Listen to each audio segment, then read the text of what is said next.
Thank you to all our participants. I now return the control of the proceedings to our Toastmaster of the day, DTM Les Aquino.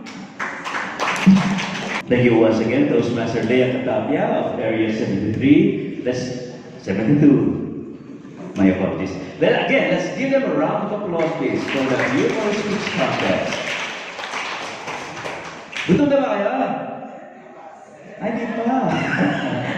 Yes, okay. When I hear that, I'm always happy because something really great is about to come up. So, by my time, it's 11:32. Let's have a quick noontime break, and hopefully we'll proceed, or resume rather, at 12. Can we do that? Let's keep it quick, so let's all have a lunch.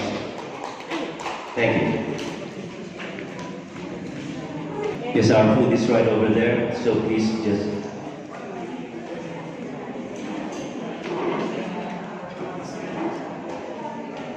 So from District Director Ann, you get a lunch and one side dish. A choice of one from the 2 side dishes that's being offered. 3 side dishes that are being offered.